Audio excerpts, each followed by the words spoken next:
সময়টা কতটুকু ভালো যাচ্ছে বিএনপির এটা বলা এই মুহূর্তে একটু কষ্টকর। মাঠের রাজনীতিতে যথেষ্ট ক্ষমতাশালী হলেও বা বিশাল একটা ভোট ব্যাংক থাকলেও মিডিয়া প্ল্যাটফর্মে বা সোশ্যাল মিডিয়াতে বিএনপির জন্য এই মুহূর্তে খুবই ক্রান্তিকাল যাচ্ছে।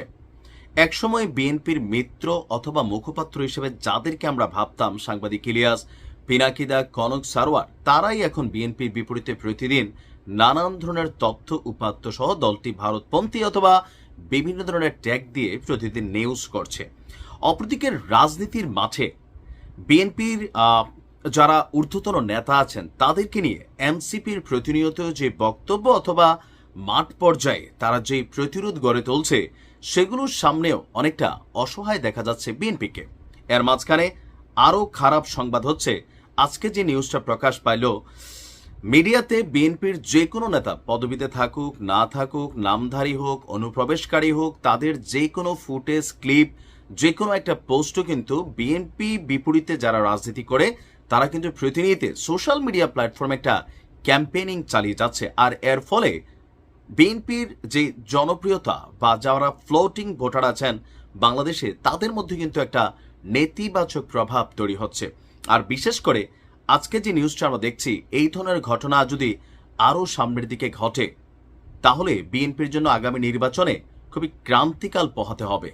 কারণ এই মুহূর্তে বিএনপির বিপরীতে যে কোনো কিছু ঘটতে পারে, এরকম কয়েকটা নিউজ থেকেই কিন্তু মানে কি বলা হচ্ছে, খেলার পাশা উল্টে যেতে পারে। বিএনপির উচিত একদম ঊর্ধ্বতন হাইকমান্ড থেকে দলটির নেতাকর্মীদের কাছে একটা বার্তা দেওয়া যে এই ধরনের ঘটনায় আর যদি কেউ থাকো স্বেচ্ছায় আত্মসমর্পণ করো। খেয়াল থাকার কথা, গেল বছর 5ই আগস্টের আগের সময়টাতে বাংলাদেশের বিভিন্ন থানা, জেলখানা, কারাগারে হামলা চালিয়েছিল দুর্বৃত্তরা। আর সেখান থেকে হাজার হাজার অস্ত্র লুট হয়ে গিয়েছে। সেখান থেকে পলাতক রয়েছেন নামি দামি বিভিন্ন রকম বড় মাপের প্রায় 700 সন্ত্রাসী।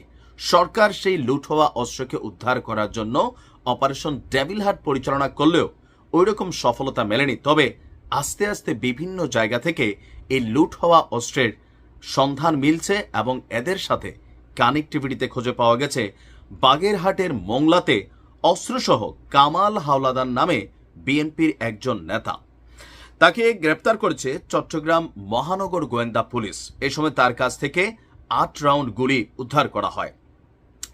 বিকেলে মোংলা উপজেলার স্বাস্থ্য কমপ্লেক্সের সামনে অভিযান চালিয়ে তাকে আটক করা হয়। পরে তার মালগাজী এলাকায় তার যে গ্রামের বাড়ি আছে সেখানে তল্লাশি চালিয়ে একটি চায়না পিস্তল এবং 8 রাউন্ড গুলি উদ্ধার করা হয়।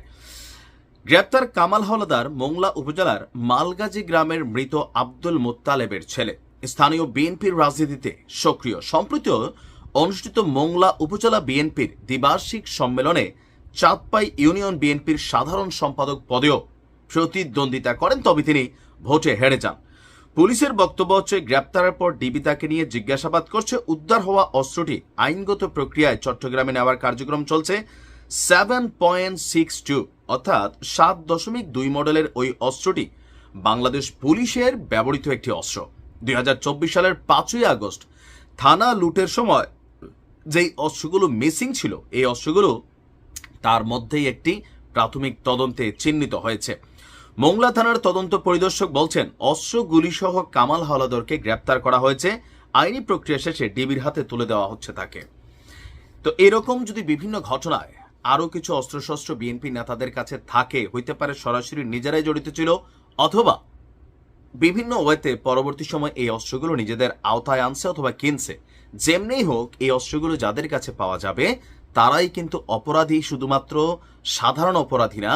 থানা লুটের অভিযোগে যারা জড়িত, মানে এই অস্ত্রগুলো যাদের কাছে এখনো আছে জড়িত, তাদের মধ্যে কিন্তু ফাইটা যাবে।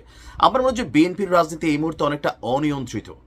প্রত্যেকটা জায়গার মধ্যে এই মুহূর্তে বিএনপি নিজেরা কাদা ছোড়াছুরি করছে।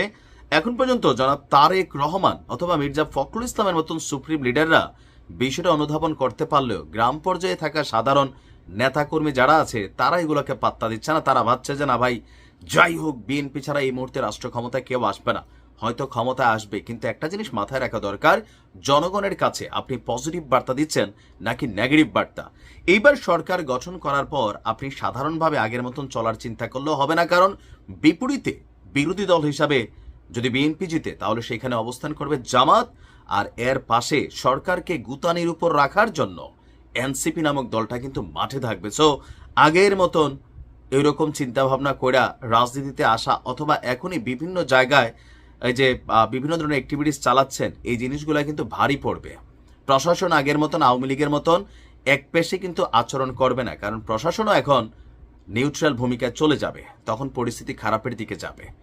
যাই করেন বুঝাশুনা করেন, দলের হাইকমান্ড কি বলছেন সেটাকে অনুধাবন করার চেষ্টা করেন, কারণ যত ঝামেলা পাকায় লোকাল ছাপড়ি যে নেতারা আছে বা কর্মীরা আছে এরাই কিন্তু পাকায়, দলের বদনাম হয়। সো সাবধান থাকুন, ভালো থাকুন।